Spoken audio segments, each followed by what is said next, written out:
बोलिए आदिम तीर्थंकर आदिनाथ भगवान की जय हो।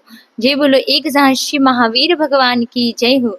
जय बोलो परम पूज्य तपस्वी सम्राट आचार्य श्री सन्मति सागर जी गुरुदेव की जय हो। जय बोलो परम पूज्य राष्ट्र संत गणाचार्य आचार्य श्री विराट सागर जी महाराज की जय हो।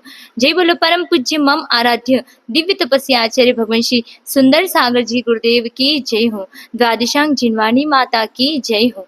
आज उत्तम क्षमा धर्म का दिन है। उत्तम क्षमा धर्म हमें क्या सिखाता है? भव्य आत्माओं, उत्तम क्षमा धर्म हमें ये सिखाता है कि हमें क्रोध का शमन करना है और क्षमा को धारण करना है। क्रोध का शमन कैसे होता है?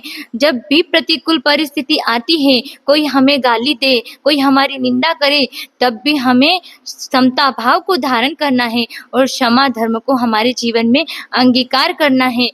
एक साधु महात्मा होते हैं जो चाहे कितनी भी परिस्थितियां, कैसी भी परिस्थितियां आ जाती है, चाहे उनके साथ कोई बुरा व्यवहार भी कर देता है, लेकिन साधु समता भाव को धारण करते हैं, क्षमा भाव को धारण करते हैं। जैसे बार बार तपाए जाने पर सुवर्ण अपनी शुद्धता को नहीं छोड़ता है और चंदन को कितना भी घिसा जाए लेकिन वो अपनी सुगंध को नहीं छोड़ता है, वैसे ही सज्जन पुरुषों की प्रकृति होती है। जो सज्जन पुरुष साधु महात्मा होते हैं वो अपनी साधुता को नहीं छोड़ते हैं, अपने क्षमा भाव को नहीं छोड़ते हैं। चाहे कोई भी गरीब हो, चाहे अमीर हो, चाहे उनके दरबार में कोई भी आ जाए तो कभी भी किसी के साथ भेदभाव नहीं करते हैं, सबके साथ समान व्यवहार करते हैं। ये है साधु महात्मा की पहचान होती है, क्योंकि उनके अंदर क्षमा गुण को उन्होंने प्रकट कर लिया है।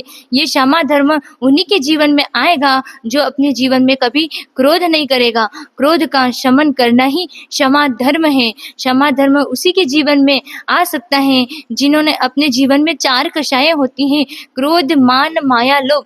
और उस 4 कषायों में सबसे खतरनाक अगर कोई शत्रु हमारा है तो क्रोध ही है। जिस व्यक्ति ने अपने जीवन में क्रोध पर विजय प्राप्त कर ली है तो वो क्षमा धर्म का अधिकारी हो जाता है। इसलिए ये क्षमा धर्म हमें यही सिखाता है कि किसी भी जीव के साथ भेदभाव नहीं रखो, सबके साथ मैत्री भाव रखो। मेरी भावना में लाइन आती है कि मैत्री भाव जगत में मेरा सब जीवों से नित्य रहे, दीन दुखी जीवों पर मेरे और से करुणा स्रोत बहे।